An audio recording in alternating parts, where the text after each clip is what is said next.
Congress BRS వర్షన్లు ఇవి జరుగుతూనే ఉంటాయి.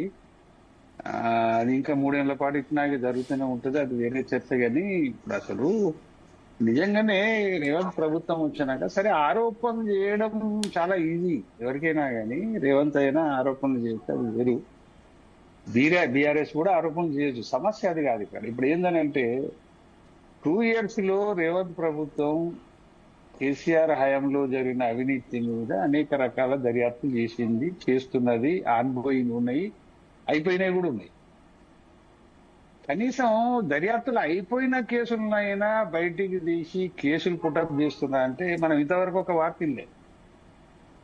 అటువంటి ముఖ్యమంత్రి ఎక్కడో మిర్యాలగూడ సభలో జాతిపితనా అని మాత్రం మాట్లాడుతుంది.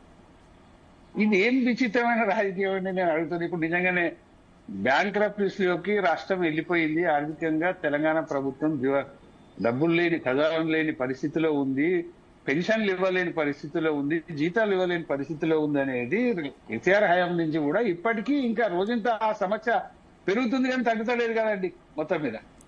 ఇప్పుడు పెన్షనర్స్ అన్నమో రామచంద్ర అని రోడ్ల పైన పడి తిరుగుతున్నారు. వాళ్ళు డబ్బులు రాక సూసైడ్ చేసుకున్న పరిస్థితి ఉన్నది పెన్షనర్లది. చిన్న విషయం కాదు అది. అప్పుడిన్నప్పుడే ఇస్తానని ముఖ్యమంత్రి గారు చెప్తున్నారు. అది సాల్వ్ అయ్యే విషయం కాదు, డబ్బులు లేవు.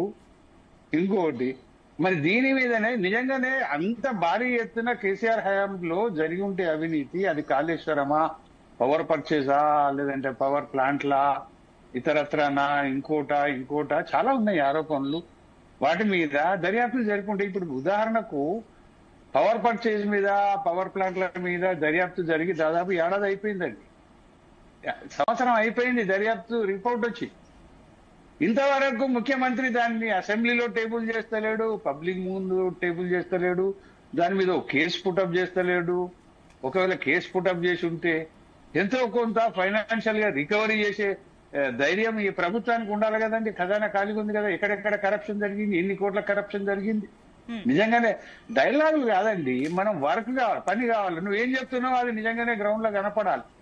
రోజు జాతిపిత అనుకుంటా పోతున్నావు కానీ మరి వేల కోట్ల, లక్షల కోట్ల అవినీతి అని ఇదే రేవంత్ రెడ్డి గారు చెప్పిండు. రాహుల్ గాంధీ మన రాష్ట్రానికి వచ్చి ప్రచారం చేసిండు. అటువంటి రాహుల్ గాంధీ ఇప్పటికీ తెలంగాణకు వస్తలేడు. ఆయన ఏమేం అడిగిపోయిండో, ఏమేం చెప్పిపోయిండో వాటి మీద ఈ ప్రభుత్వాన్ని పరిశీలిస్తుంది లేదు, జవాబు చెప్తున్నది లేదు. ఇక్కడనే రేవంత్ రెడ్డి గారు రోజు జాతిపిత అంటాడు, జాతిపితనా నువ్వు అంటాడు. ఇది ఏం విచిత్రమైన పరిస్థితి. కేసీఆర్ ను టార్గెట్ చేసి ఒక పొలిటికల్ గేమ్ నడుపుతున్నారు తప్ప నిజంగానే కేసీఆర్ ప్రభుత్వంలో జరిగిన అవినీతి మీద ఏం యాక్షన్లు ఉన్నాయండి? రేవంత్ రెడ్డి గారు ఆ విషయాన్ని జవాబు చెప్పాలి. ఫైనల్ గా చెప్పండి శ్రీనివాస్ గారు, ఫైనల్ గా అసలు డెవలప్మెంట్ గురించి పక్కన పెట్టేసి కేసీఆర్ క్రెడిట్ నే దూరం చేయడమే సీఎం రేవంత్ రెడ్డి టార్గెట్ గా పెట్టుకున్నారా? అట్లనే అనుకోవచ్చా? నో ఒక మాట వినండి. రేవంత్ రెడ్డి క్రెడిట్ ను డ్యామేజ్ చేస్తానో, లేకపోతే కేసీఆర్ రేవంత్ రెడ్డి డ్యామేజ్ చేస్తానో పోయేటిగా వచ్చేటి కాదు. వాటిని ప్రజలు పట్టించుకోరండి. ఇది నాన్ సెన్స్ పాలిటిక్స్ తప్ప ఇంకోటి ఏం లేదు.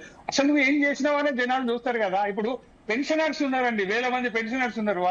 వాళ్ళ లైఫ్లు ఎట్లయితున్నాయి, వాళ్ళ ఫ్యామిలీలు ఏమైతున్నాయి, వాళ్ళ సమస్యలు ఏంది, వాళ్ళ గ్రౌండ్ లైఫ్ తెలుసు కదా. నీ గ్రౌండ్ లైఫ్ నిష్పత్తి జాతిపిత గురించి చర్చించకుండా ఇంట్లో కూర్చుంటారండి ఎవడన్నా. నిజంగానే రెండోది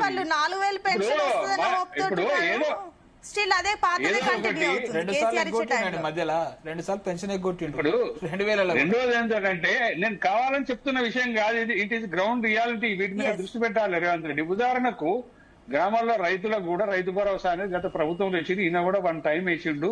2 years లో ఇంకా 4 times పెండింగ్ ఉన్నది. వాళ్ళు ఏదో చూస్తే వాళ్ళకేం చెప్తున్నాడు ముఖ్యమంత్రి? మున్సిపల్ ఎన్నికల తర్వాత రైతు భరోసా ఇస్తా అంటున్నట్టు ఓట్లు పడ్డాక నువ్వు ఇస్తావో లేదో వాళ్ళకేం తెలుసు. అంటే ఇది ఉద్దర వాగ్దానాలు తప్ప నిజంగానే ఏం చేస్తావో చెప్పాలి. ఎలిజిబుల్స్ కి ఇవ్వు, నో డౌట్. కేసీఆర్ హయాంలో ఎవరు పడితే వాళ్ళకి ఇవ్వచ్చు, అలా మిస్యూజ్ కావచ్చు, నేను కాదంటలేదు. దాన్ని ఎలిజిబుల్ లెవెల్లో వాళ్ళకి తీసుకొని ఇస్తే అది ప్రజలకు ఇటు ప్రభుత్వానికి మేలే జరుగుతుంది కదా. ఇటువంటి చాలా ఉన్నాయండి. టెండర్లు కావచ్చు, పోతే అదేంటి పాత బకాయిలు కావచ్చు. చాలా మంది ఇబ్బందులలో ఉన్నప్పుడు నువ్వు కరప్షన్ కేసులను ఏం చేస్తున్నావు ఇప్పటికి నువ్వు చెప్పవు కదా. ఇప్పుడు ఫోన్ ట్యాప్ తీసుకున్నావు ఉదాహరణకు, 2 సంవత్సరాల నుంచి కంటిన్యూస్లీ సీరియల్ లాగా నడుస్తున్నది. అది చక్రవాకమా ఇంకేదో సీరియల్ నడుస్తుంటది. ఆ రకంగా నడవడం అనేది ఏదో ఒకటి తేల్చాలి కదా. మోర్ విషయం 1 minute మేడం. ఇప్పుడు మోర్ కరప్షన్ జరిగిన కేసులను బయట పెట్టి వాటిని రికవరీ చేసే ప్రయత్నం రేవంత్ రెడ్డి చేస్తే డెఫినెట్లీ ఈజ్ మనం అతనికి చెప్పింది కూడా మార్పు accept చేయొచ్చు. చేస్తాం. Yes. ఎందుకంటే మన ఖజానా లేదు కాబట్టి నేను చెప్తున్నా ఆ పనిని చేయడానికి పనికి మాలిన జాతిపిత ముచ్చట్లు రాజకీయంగా తయారు ఓకే చేసి అండి చర్చలకు పెట్టడం ఇది. దిలీప్ గారు ఫైనల్ కమెంట్స్ ప్లీజ్. ఈ జాతిపిత ముచ్చట్లన్నీ బంద్ చేసి ఈ జాతిని ఉద్ధరించే పని ఏమన్నా రేవంత్ రెడ్డి గారు చేస్తే ప్రజలు హర్షిస్తారు. ఈ కేంద్రం నుంచి రావాల్సిన నిధుల గురించి ఒక్క మాట కూడా మాట్లాడలేడు. ఇప్పటికి కూడా కేంద్రం నుంచి ఏం తీసుకోవాలో రాష్ట్రాన్ని ఎట్లా బాగుపరచాలని చెప్పేసి ఉంటది. నువ్వు జాతిపితను అవునన్నా కాదన్నా తెలంగాణ ప్రజలు ఆల్రెడీ డిసైడ్ అయ్యారు, ఒక జాతిపితాన్ని ఇచ్చారు. నేను రకరకాల పేర్లతో ఈ డిబేట్ లో నేను నోటకెళ్ళి ఉచ్చరించలేనటువంటి పేర్లతో నేను ప్రజలు పిలుస్తా ఉన్నారు. ప్రజలకు ఉన్న అభిప్రాయమే వాళ్ళ సంభాషణలో వస్తే వాళ్ళు ఇచ్చే బిరుదులు. మాకు జాతిపిత ఇచ్చారు, మీకు బూత్ పిత, అవినీతి పిత, ఇంకా రకరకాల పితలు మీకు ఇచ్చిరండి. Okay right. జితేందర్ గారు మీ ఫైనల్ కమెంట్స్. ఒకటండి, ఇప్పుడు ఈ రోజు జరుగుతున్నటువంటి మున్సిపల్ ఎలక్షన్స్ లో మేము ఇచ్చినటువంటి దాంట్లో ఈ రోజు మన గ్రామ పంచాయతీలకు మొన్ననే 250 కోట్లు డిక్లేర్ చేసినాము. అదేవిధంగా సన్న బియ్యం ఇస్తున్నాము, మరి అదేవిధంగా విద్యుత్ ఇస్తున్నాము ఫ్రీగా 200 యూనిట్లు. ఇట్లా రకరకాలుగా మరి బస్సు ప్రయాణం మహిళల కోసం ఇస్తున్నాం. ఇట్లా అనేక సంక్షేమం, అభివృద్ధి ఒకవైపు, సంక్షేమం ఒకవైపు చేసుకుంటూ పోతున్నాం. రాబోయే కాలంలో మనకి ఉన్నటువంటి మున్సిపల్ ఎలక్షన్ లో తప్పకుండా మేము 90% సీట్లు కైసవం చేసుకుంటే ప్రజల నిర్ణయం తొందరలో శ్రీనివాసరావు గారు కూడా వస్తారు, ఇప్పుడు శ్రీనివాస రెడ్డి గారు కూడా వస్తారు. చూస్తాం కదా, రేపు నెక్స్ట్ డిబేట్ లో కూర్చుంటాం కదా. గ్రామ పంచాయతీ ఫలితాలు ఏ విధంగా వస్తాయో ఆ విధంగానే మున్సిపల్ ఫలితాలు కూడా 90% మాకు ఎగ్జాక్ట్లీ వస్తాయి. ఈ చూద్దాం. రోజు కూడా రిజల్ట్స్ తర్వాత కూడా మనం మళ్ళీ డిస్కషన్ పెట్టుకుంటాము, అప్పుడు కూడా చర్చిద్దాం, చూద్దాం ఏం జరుగుతుంది. చర్చిద్దాం. చూడండి, ఈ రోజు ప్రజలు అభివృద్ధిని స్వీకరిస్తున్నారు, అభివృద్ధి వైపే నడుస్తున్నారు. గత 2 సంవత్సరాలు చేసినటువంటి అభివృద్ధి అప్పుల్ని అనేక రకాల అప్పులున్న దాన్ని అభివృద్ధి వైపు తీసుకురావడానికి ప్రయత్నం చేస్తున్నాం మేము కాంగ్రెస్ మంచి పార్టీ విషయం పరంగా. అండి. రైట్, అందరు కూడా అదే ఎక్స్పెక్ట్ చేస్తున్నారు, అప్పులున్న దాన్ని అభివృద్ధి వైపు ఎట్లా